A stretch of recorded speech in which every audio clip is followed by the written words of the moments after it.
गायत्री साधक को भोग भोग नहीं सकता। जैसे भोग होते हैं, हम सोचते हैं हम भोगों को भोग रहे हैं, लेकिन ये भोग हमें स्वयं भोग जाते हैं। लेकिन गायत्री साधक जो होते हैं उनको भोग भोग ही नहीं सकते।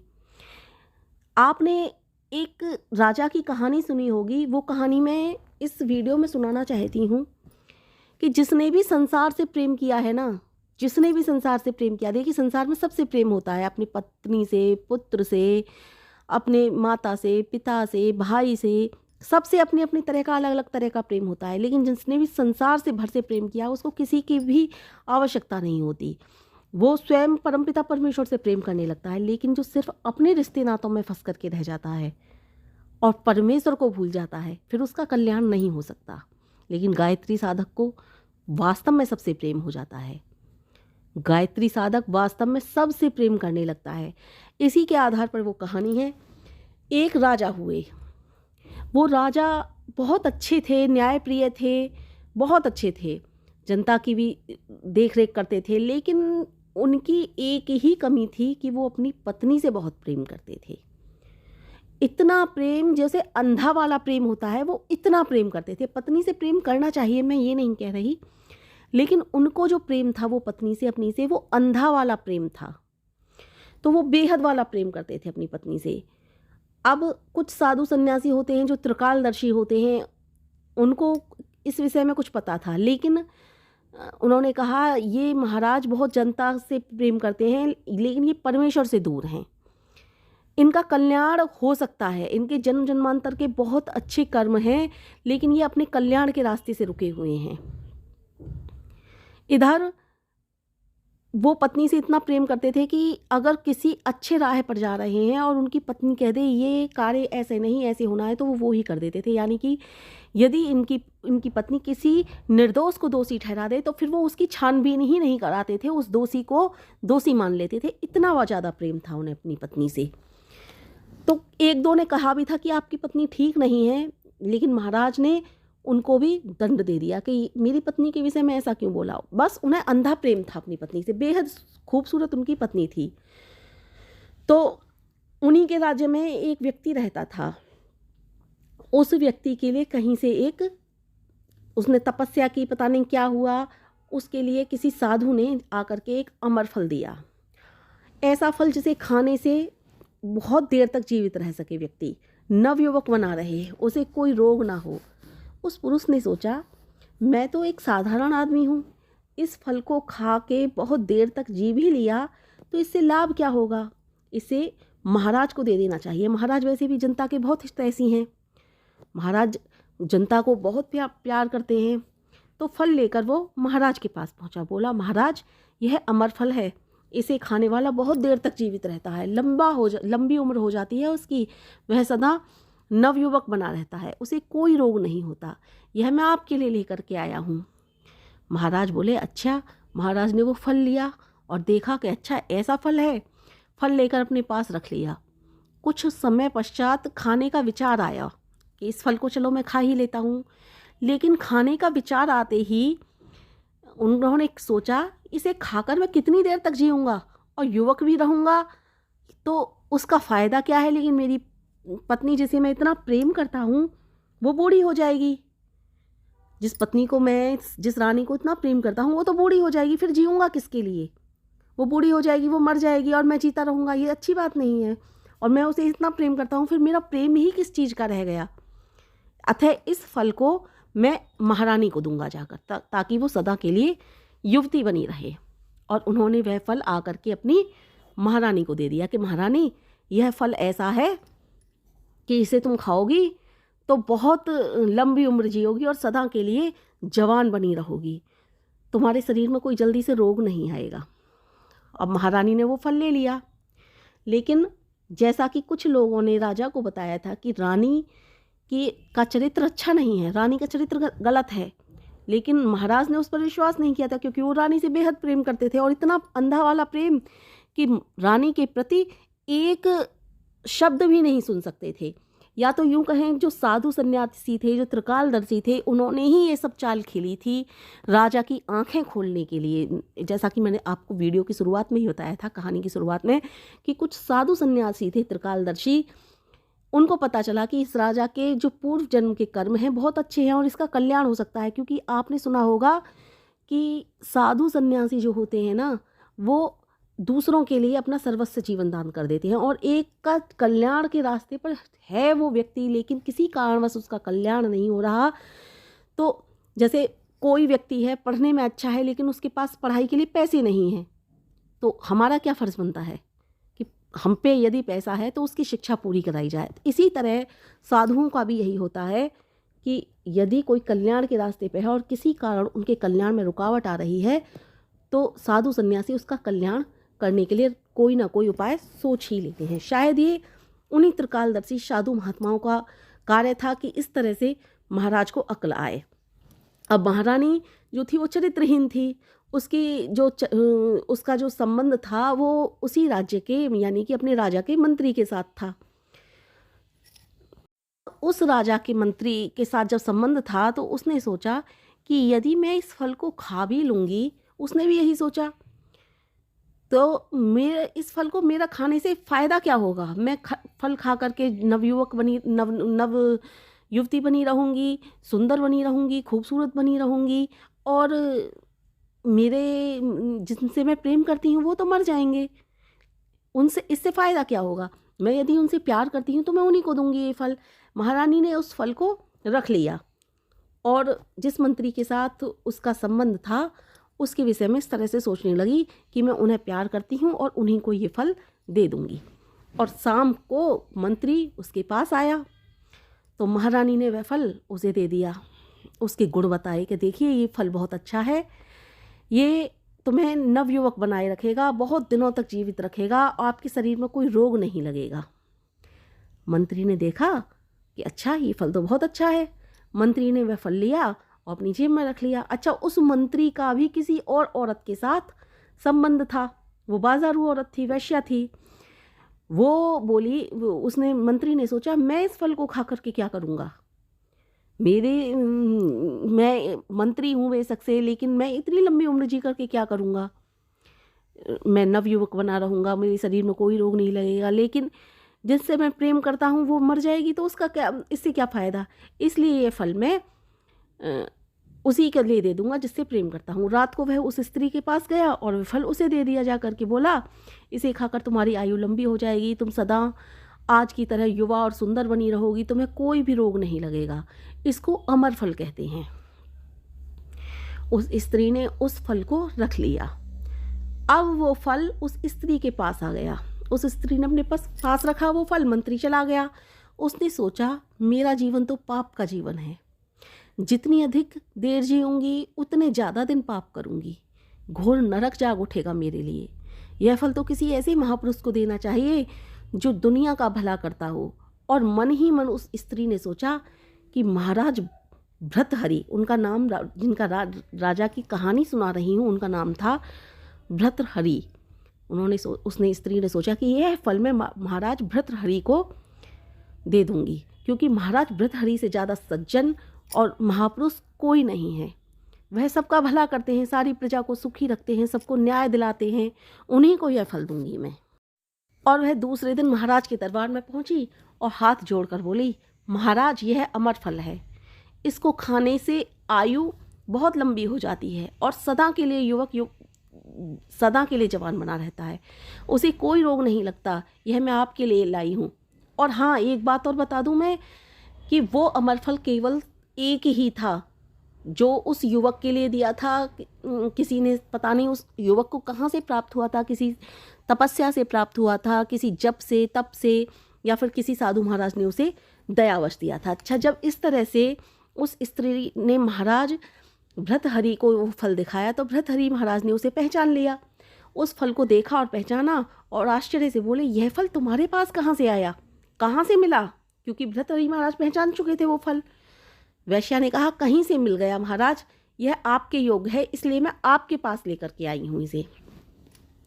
महाराज बोले, सुनो, यह चोरी की वस्तु है, सच बोलो कहाँ से मिला है तुम्हें यह फल, नहीं तो मैं तुम्हें चोरी के अभियोग में बंदी बना लिया जाएगा। अब वो बहुत डर गई थी स्त्री, उसने डरी आवाज़ में कहा, महाराज मैं नहीं जानती कि यह चोरी की वस्तु है या नहीं, यह फल तो मुझे आपके मंत्री जी ने दिया है, महाराज ने मंत्री को बुलाया। गरजती आवाज़ में महाराज ने पूछा, यह फल तुम्हें किसने दिया और इस स्त्री को तुमने दिया, ये तुम्हारे पास कहाँ से आया, ये बताइए मुझे। मंत्री ने सिर झुका लिया, बताना नहीं चाह रहा था, बहुत इधर से उधर की बातें करता रहा, लेकिन मंत्री से महाराज ने कहा, मैं तुम्हें सजा दूंगा, फांसी की सजा दूंगा। मंत्री ने सिर झुका लिया और कांपती आवाज़ में कहा, यह न पूछिए महाराज, मैं यह नहीं बता सकता आपको। महाराज ने तड़प कर कहा, नहीं बता सकते तो सुनो, मैं अभी इसी वक्त तुम्हारी गर्दन उड़ा दूंगा। कैसे आया ये तुम्हारे पास फल? मंत्री ने, अब बिल्कुल शर्म से पानी हो चुका था मंत्री, और बोला, महाराज मुझे यह फल महारानी ने दिया है। बस वहीं की वहीं महाराज भृतहरि की आंखें खुल गईं। उन्हें उन लोगों की सारी बातें याद आने लगीं जो लोग उनसे कहते थे कि महाराज महारानी का चरित्र ठीक नहीं है, और उन लोगों को बस इतना मात्र कहने से ही महाराज ने बहुत कैड़ी सजा दी थी। उनकी आंखों से आंसू टपकने लगे। बोले, जिसे मैं प्यार करता हूँ वह किसी दूसरे से प्यार करती है, जिसे वह प्यार करती है वह किसी और को चाहता है, और जो जिसे वह चाहता है वह किसी और को। ये कैसी दुनिया है, ये कैसा वैराग्य है। आंसू बहाते हुए महाराज बोले, धिक्कार है उस पुरुष को, उस स्त्री को, उस वासना को जो सबको अंधा किए देती है। धिक्कार है उन सबको, धिक्कार है मुझको भी। इस तरह से महाराज ने कहा, और महाराज के कपट खुल चुके थे, यानी कि आंखें खुल चुकी थी महाराज की। बस महाराज को वहीं से वैराग्य हो गया। महाराज ने तुरंत राजपाट त्यागा और अपने कल्याण के मार्ग पर निकल गए। देखिए, इस कहानी से हमें ये शिक्षा मिलती है कि वास्तव में हमें प्रेम करना चाहिए, लेकिन किसी से इतना अंधा होकर के प्रेम ना करो कि परमेश्वर को ही भूल जाओ। लेकिन मैं आपको सत्य बता रही हूँ, गायत्री साधक वास्तव में सबके साथ सच्चा व्यवहार करता है, जो उचित है वो व्यवहार करता है। अंधा होकर वो किसी के साथ व्यवहार कर ही नहीं सकता। महाराज भृतहरि वास्तविकता में को समझ चुके थे, उन्हें वैराग्य हो चुका था। लेकिन यदि गायत्री साधक गायत्री मंत्र का जप करता है तो उसे किसी भी चीज़ के लिए अंधा होने की आवश्यकता ही नहीं, उसे वो अंधा हो ही नहीं सकता। सब कुछ सच्चाई उसके सामने आती है। कष्ट, क्लेश, मुसीबत, विपदाएं, चिंताएं सब होती हैं, और इनको वो धीरे धीरे साइड करके सुख रूपी गायत्री मंत्र का जाप करता चला जाता है। सुख रूपी गायत्री मंत्र का जाप करने से सब कुछ सही होने लगता है। आपने तुलसीदास की भी कहानी सुनी होगी। तुलसीदास भी तो ऐसे ही प्रेम करते थे अपनी पत्नी से। बस अंतर यह था कि महाराज भृतहरि की पत्नी चरित्रहीन थी, लेकिन तुलसीदास की पत्नी ने उन्हें धिक्कारा कि तुम जितना प्रेम अपनी पत्नी से करते हो, इतना ही प्रेम यदि प्रभु राम से किया होता तो तुम्हारा कल्याण हो जाता। यहाँ उनकी पत्नी ही उनकी गुरु बन गई थी, उनकी पत्नी ने उन्हें ज्ञान दिया था। अंतर बहुत है दोनों में, लेकिन दोनों में विपरीत अंतर। एक ने अपने पति की आंखों में सदैव धूल झोंकी, तो दूसरी ने अपनी पति की आंखों को खोल दिया। देखिए, गायत्री मंत्र भी यही करता है। बस हमें कहीं से भी अंधा नहीं करता, हमारी आंखें खोले रखता है। हमारी आंखें खुली रहेंगी तो हमें फिर किस चीज़ की आवश्यकता है। हम सबके साथ अच्छा अच्छा व्यवहार करेंगे, सही है, जो उचित है वो व्यवहार करेंगे, सबसे प्रेम करेंगे, चाहे वो पुत्र हो, पुत्री हो, माँ हो, पिता हो। आपने देखा होगा, शादी के बाद कुछ लोग बदल जाते हैं, केवल पत्नी ही पत्नी रह जाती है उनकी, माता पिता को जैसे भूल जाते हैं। लेकिन गायत्री साधक ऐसा कभी नहीं करता। गायत्री साधक के लिए, सबके लिए जो आवश्यक है वो कार्य करता है, सबके प्रति अपनी जिम्मेदारियों को उठाता है। यह होता है गायत्री साधक। इस संसार से सभी को जाना है। देखिए, सभी के लिए जाना है इस संसार से, कोई ऐसा नहीं कि ना जाए, और यही जीवन का सत्य है। भोग न भुक्ता वयमेव भुक्तः, भोग भोगे नहीं भोगे गए, हम भोगे गए हैं इन भोगों के द्वारा। इसीलिए मैंने ये बात कही, प्यास जो होती है ना हमारी, वो कभी खत्म नहीं होती। वो हमें और प्यास और प्यास और प्यास, इस तरह से आगे लगते लगते एक दिन ये प्यास इतनी बढ़ जाती है कि प्यास किसी भी तरह से बुझती नहीं, ये इतनी ज़्यादा हो जाती है, और ये प्यास खुद हमें प्यासा करके चली जाती है, जिसे हम बुझाने की कोशिश करते हैं दिन रात। हम तप करते हैं, तप हम सोचते हैं हम तप रहे हैं, इस तरह से करते हैं। लेकिन जो सच्चा तपस्वी होता है वो गायत्री साधक होता है, और गायत्री साधक जो तप करता है उसको कभी कोई तप तपा ही नहीं सकता, कभी कोई तप उसे जला नहीं सकता। एक तप होता है वो जो अपने लिए तप किए जाते हैं, और अपने आप को तप करके, गायत्री साधक की भांति सोच लीजिए कि गायत्री मंत्र का जप करके अपने आप को इतना बलिष्ठ बनाया जाता है, अपने आप को इस तरह से तपाया जाता है कि इंसान बहुत ज़्यादा मजबूत हो जाता है, हर तरह से, मानसिक, शारीरिक, बौद्धिक और हर तरह से कह लीजिए। लेकिन जो लोग इस तरह का तप नहीं करते हैं उनको तप खुद जला देते हैं, उनको तप खुद जला देते हैं। बहुत बड़ी बात है। देखिए, कोयला जो निकलता है ना, वो कोयले की खान से ही निकलता है, और जितने दिन ज़्यादा कोयले की खान में दबा रहता है उतना ही अच्छा हीरा निकल के आता है, उतना ही अच्छा हीरा बन जाता है। वो कोयला कोयले की खान से निकलता है, और कोयला ही एक हीरे का रूप है। जो ज़्यादा तपा वो हीरा बन गया, जो कम तपा वो कोयला बन गया, और वो भट्टी में जलने के ही काम आता है। काल हमें स्वयं निगल जाता है, काल को हम कभी ख़त्म नहीं कर पाए आज तक। इतने दिनों से काल है, कभी किसी ने काल को ख़त्म किया, कभी किसी ने मृत्यु को जीता? हाँ, मृत्यु को जीता जा सकता है गायत्री मंत्र के जप के द्वारा। मृत्यु को जीता था भीष्म पितामह ने। ऐसा नहीं, मृत्यु को जीतने का मतलब ये नहीं आपको मृत्यु आएगी ही नहीं। मृत्यु को जीतने का मतलब जब तुम चाहोगे तब इस दुनिया से जाओगे। महर्षि दधीची ने जीता, अपने तप से जीता उन्होंने इस मृत्यु को। तो मृत्यु को भी जीता जा सकता है, लेकिन गायत्री मंत्र के जाप से। कहने का तात्पर्य यह है कि गायत्री साधक कभी भोगों में नहीं लिपटता। कितनी भी प्यास उसे लग जाए, वो इस प्यास से कभी भी जल नहीं सकता। तप द्वारा अपने शरीर को इतना मजबूत बना लेता है, तपस्वी बन जाता है गायत्री साधक। काल उसे कभी निगल नहीं सकता। यह दुनिया यूं ही चलती रहती है और इसको भोगने वाले चले जाते हैं। काल उसको निगल नहीं सकता का क्या तात्पर्य है? काल उसको निगल नहीं सकता। काल तो सबको निगलता है, फिर गायत्री साधक को क्यों नहीं निगल सकता? जो ऐसे ही दुनिया से चले जाते हैं बिना कुछ करे, बिना गायत्री जप किए, बिना परमपिता परमेश्वर का सानिध्य प्राप्त किए, बिना परमपिता परमेश्वर को पहचाने, या फिर यूं कहें इस आत्मा के लिए बिना कुछ किए जो इस संसार से चले जाते हैं, वो काल के भक्षक हो जाते हैं। लेकिन जो व्यक्ति आत्मा के अस्तित्व को जान जाते हैं, परमात्मा के अस्तित्व को जान जाते हैं, जो पक्के वाले गायत्री साधक बन जाते हैं, जो गायत्री मंत्र द्वारा अपना ही नहीं इस संसार का भी कल्याण कर जाते हैं, उनको काल कभी नहीं निगल सकता। उनको काल आता है, सबको काल आता है, लेकिन वो कुछ ना कुछ इस दुनिया में छाप छोड़ जाते हैं। उनका नाम सदा के लिए इस दुनिया में चलता रहता है, इसलिए काल उनको निगल नहीं सकता। वो लोक में ही नहीं परलोक में भी विजय प्राप्त करते हैं। काल किनको निगलता है? जो बारंबार इस भंवर चक्र में आते हैं, इस दुनिया के भंवर चक्र में कर्मों को नहीं सुधारते, जो बारंबार इस दुनिया में आते हैं, जाते हैं, आते हैं, जाते हैं, कभी किसी योनि में, कभी किसी योनि में, कभी किसी योनि में, इस तरह से जन्म लेते रहते हैं, उनको काल निगलता है। लेकिन गायत्री साधक तो अपना कल्याण करके चला जाता है, उसको इस दुनिया में आने की आवश्यकता ही नहीं पड़ती। गायत्री साधक तो इस दुनिया में ही नहीं परलोक में भी अपना कल्याण कर देता है, इसलिए गायत्री साधक को काल कभी नहीं निगल सकता। और यह तृष्णा भी समाप्त नहीं होती। हम समाप्त हो जाते हैं, लेकिन गायत्री साधक की तृष्णा समाप्त हो जाती है। तप नहीं तपा जाता, हम ही तप जाते हैं, लेकिन गायत्री साधक तपस्वी बन करके अपना ही नहीं संसार का कल्याण कर जाता है।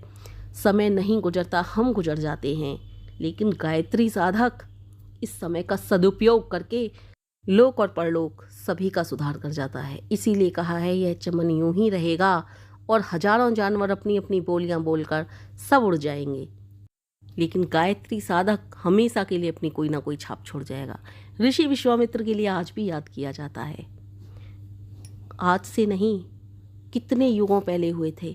गायत्री साधक ही क्यों, कोई भी परमपिता परमेश्वर के निकट पहुंचेगा, सानिध्य पहुंचेगा, सबको याद किया जाएगा। लेकिन गायत्री साधक की बात ही कुछ और होती है। गायत्री साधक अपना ही नहीं सभी का कल्याण करते हैं। करते तो सभी संत हैं अपना ही नहीं सभी का कल्याण, लेकिन गायत्री साधक की बात ही निराली होती है।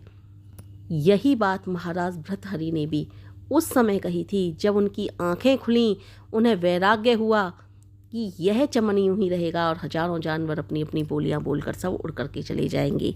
यही बात उन्होंने बोली, भोगा न भुक्ता वयमेव भुक्ता, तृष्णा न जीर्णा वयमेव जीर्णः, तपो न तप्तम वयमेव तप्तः, कालो न यतः वयमेव यातः। देखिए, महाराज भर्तृहरि ने तो अपना कल्याण कर लिया। साधुओं ने, सन्यासियों ने देखा कि ये कल्याण के रास्ते पर हैं, इनका कल्याण हो सकता है, लेकिन किसी कारणवश इनका कल्याण रुक रहा है। उनके लिए ऐसी योजना बनाई, उनका कल्याण हो गया। हमें भी तो गायत्री मंत्र के द्वारा अपना कल्याण करना चाहिए।